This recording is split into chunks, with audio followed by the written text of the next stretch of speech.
Okay. Thank you. Gusuyo haitai chuganabira. Wane midorton mariko yaibin. Yutasurugutu unige sabira.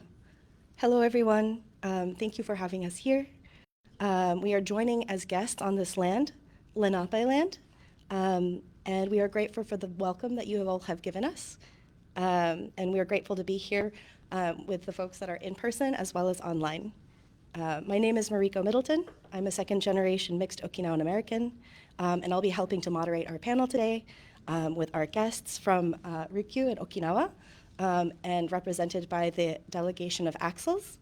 And so I'd like to introduce Shinako Oyakawa, Victor Kinjo from Brazil, Lex McClellan Ufugusku from California, and Riku, who is also from Okinawa, as well as Shinako-san. We are hoping today to learn a little bit more about the various cross-sections of reclaiming and revitalization that is happening within the Ryukyus.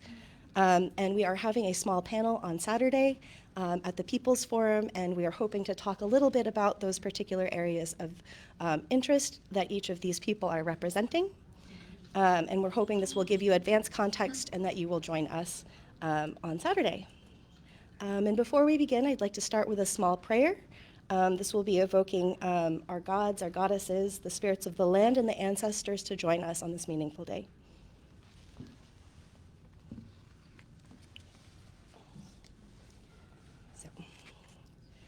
Sari utoto atoto, ukami uyafafuji unige sabira, tsuya yukaruhi masaruhi. This day, April 16th, the second day of the United Nations Permanent Forum on Indigenous Issues, Debiru.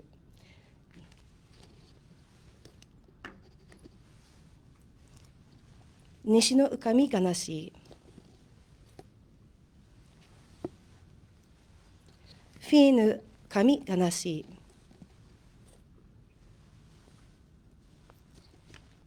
Againu kami ganashi.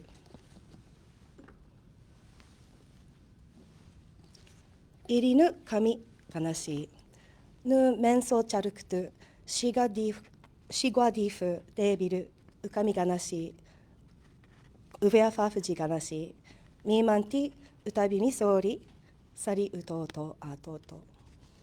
Thank you.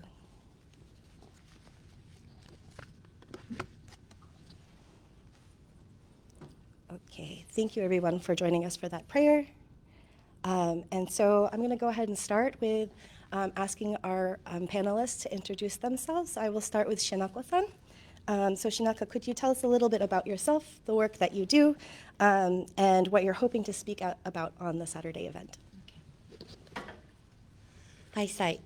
流中からゆすりティチャービタン、親川しなこんでやび、みしとてたぶみせびりよたい。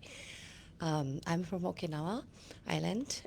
My ancestors are from Paniji, and then also Nzatu, Urikara Sui, Yabin. I'm a co-chair of ACSILS. We're the indigenous people of the Ryukyu, and we're working on the decolonization of Ryukyu Islands because it's so militarized by the both Japan and US. My specialty about the language revitalization, which is our precious language, but it's endangered. So I'm going to talk about a little more about the language revitalization, language situation in the Ryukyus. Yeah. And then I pass out to Victor. Hai sai gusuyo chuganamira wane kinjo Victor Yaibin yuta saruktu unige sabira. So my name is Victor Kinjo. I'm born and raised in Brazil. But my ancestors, my grandparents are born in Oroku, in Ryukyu, Okinawa. So for me, it was a very interesting journey to reconnect to this ancestorship, and very powerful also. Being like a Okinawan Brazilian also made me realize like about how invisible is the Okinawan representation worldwide. So that's why I think it's so important for us to be here. And I'll talk a little bit about myself. I work as a musician and a researcher and cultural producer in Brazil.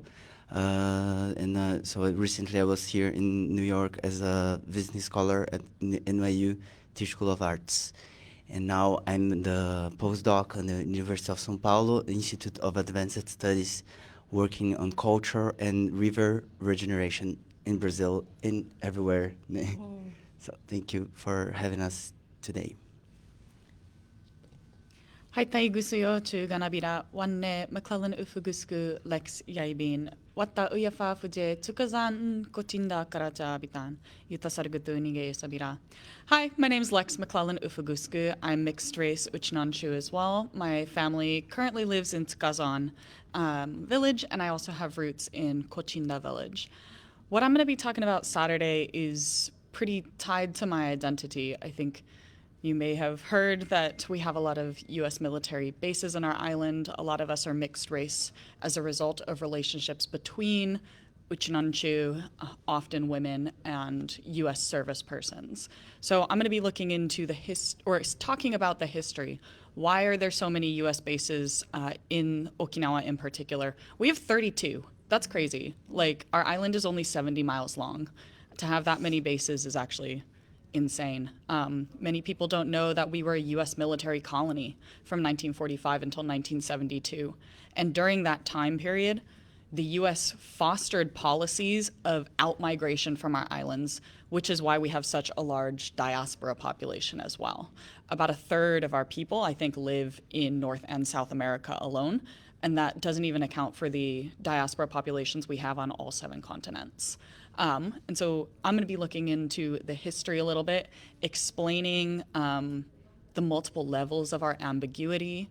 During the U.S. period, our people didn't have passports unless they traveled to Japan. And in order to travel to Japan, you had to have express permission from the U.S. military government.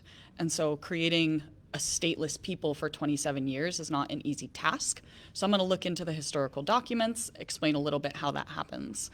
I'm also going to try to tie it to what we're doing here at the Permanent Forum, which is looking at our identity now. We're an unrecognized group of indigenous peoples in Japan, in part because Japan is scared of Article 30 of the UN DRIP, which would call all these U.S. bases we have in our islands into question, along with the construction of new Japanese bases and American bases that are being planned right now. Ipinihe de Bitan. ぐすうよ中がなびらわんね赤身島ぶくりくんてちいちょいびんナーファからチャーピタンうちなのナーファ私わたルーチューうちな島ルーチュー生まれ島やうちな島育ちやナーファ生まれやまた売りから北部のあたりの町やいびいしが要塞ナゴンディーシェゆる町から生まれやびたん、Haisai, which means hello in our language.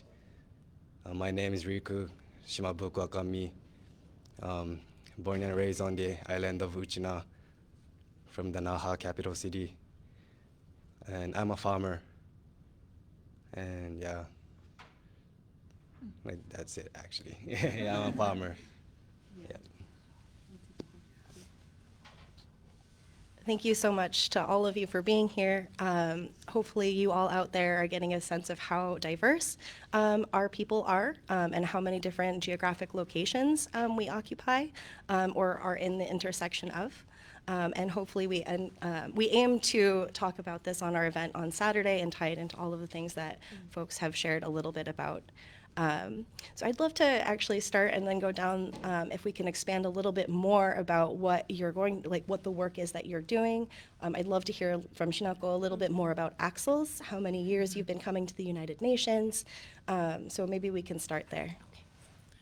ACSILS is an association, the comprehension studies for the independence of the Ryukyu people. We're here at to attend this forum of UN. It's about 10 years. And then last year was 10th anniversary for our association. We really have like a big discussion about our indigeneity, and then we really needs to talk about like a lot of like base issues, contamination, noise pollution, so many accidents, rape case, and so many things is happening in our island, so we deal with it. And also we want to talk with the Japanese government, because the Japanese government won't recognize us as indigenous people. It's not only the military issue, but we also have like a cultural language issue, or the assimilation policy is still going on. So a lot of us have lost our identities as indigenous. So we really have to talk about that in our islands. And then it's really nice to have the association so that we can lead to the United Nations, and then we can meet to our brothers and sisters, the diaspora Ryukyuan people. So it's really like a great chance for us to be here and talk about the issue. At the same time, we do a lot of statements to share the issue to the world. Yeah. And besides that, I am a teacher. I teach at Okinawa University, and then I also run after-school program for children. Our language has listed as endangered language in UNESCO 2009. So it was native language for everybody, but now it's endangered, and then maybe only the people who are over like 7 years old or 80 years old can speak the language, but the young generation, especially children, has zero ability of speaking the language. So it's really a critical time for us to revitalize the language. Yeah. Thank you so much, Shinako-san. I'm actually going to go a little bit off script. I might go to Riku to speak about being in Okinawa. Can I really quickly add one thing? Please. Shinako-san mentioned was that we want to meet with the Japanese government, and they have declined our request for 5 years in a row. So I think that should be on the record, because they're not willing to come to the table and engage us at this forum. Just a little bit more framing language. As you all know, language is a key piece of how we remember ourselves. Our language is so important. So thank you so much for the work that you're doing. And I think Riku, who's from Okinawa, grew up in Okinawa, has an interesting space that he occupies, having grown up. And I would love to hear just a little bit about your experience growing up in Okinawa with this identity of being Ryukyuan. So yeah, for me, I was raised as Ryukyu. I was raised as native kid, but during the school, like elementary to the high school, all of my classmates, they think they're Japanese. At the same time, they think they're Okinawans, but they're not native. They're just Okinawans who live in Japan, or Japanese who live in Okinawa Island. That was all of my other friends' identity. So yeah. So for that experience, I think the language was a big thing for me too, because yeah, we never learn about our language, culture, history through the school. We just learned the Japanese language at the first time, and then Japanese history, and Japanese, like everything Japanese, and some American history too, yeah. But we don't know our chief, we don't know our leaders, we don't know our queen, we don't know our king, we don't know nothing about our island. But as I said, I grew up as a native kid, so Ryukyu was normal thing for me too at the same time. So yeah, I was having a hard time during the school, but outside of the school, I know there's a lot of Ryukyuan people like Shinako. She's my older sister, like kind of thing, yeah. So yeah, so it was not really like, it was tough time, but I feel like not like other native nation, because all of our people are native people. They just don't have their minds as like awakened as native people. So I can see them as native, my family, my brother, sister. So yeah, I think that was my experience.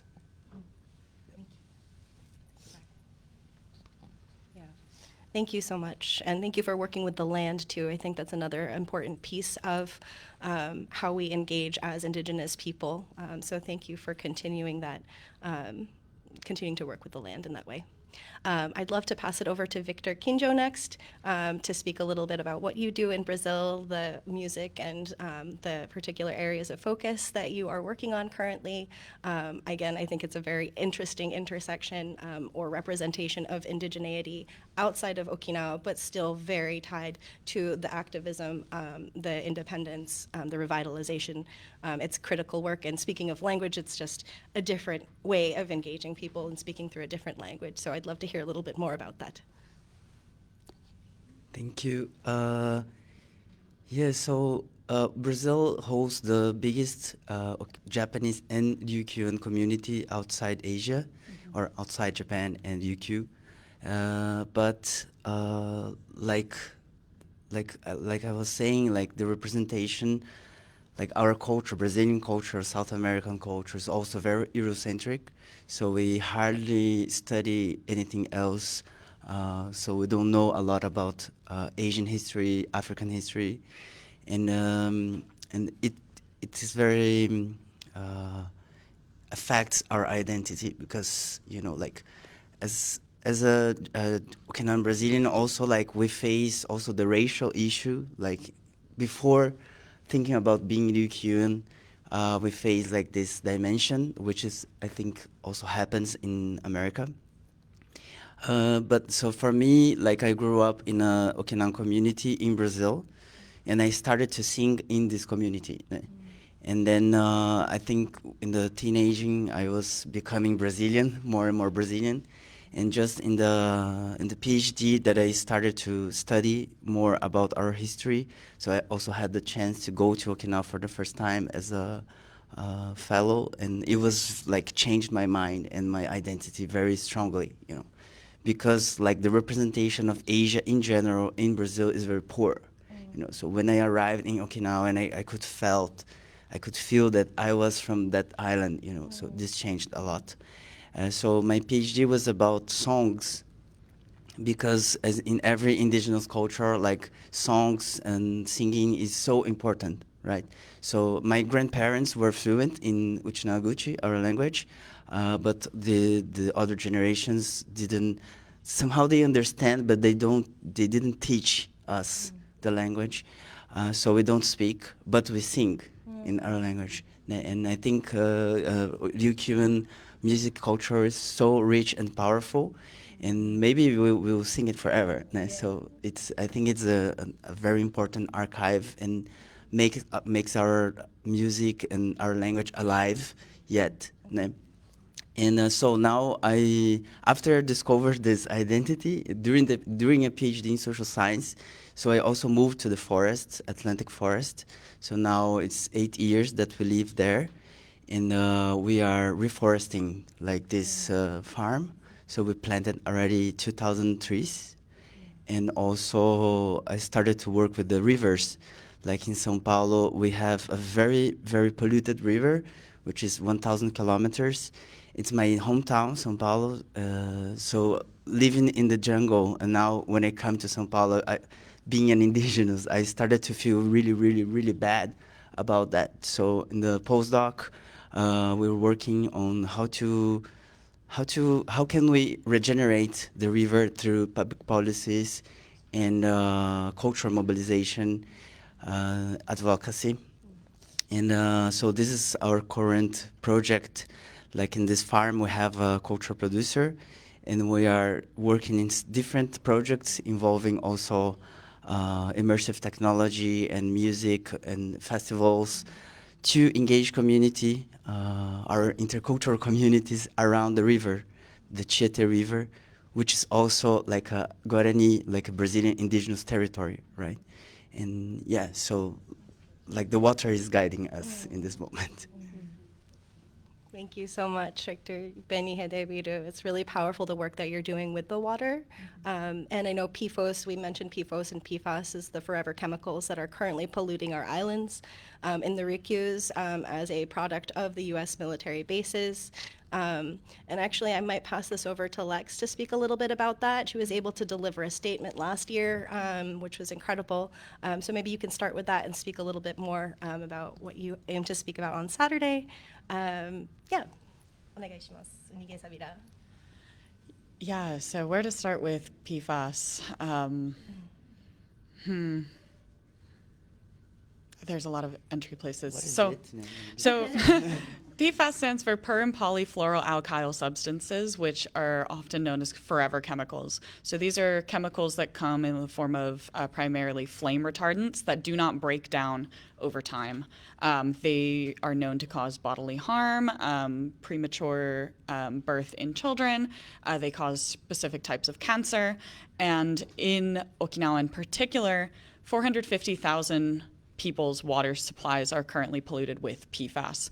This comes from two main sources, both of which are U.S. military bases. Both Marine Corps Air Station Futenma has been the source of a leak, as well as Kadena Air Force Base, which is the largest U.S. base in Asia.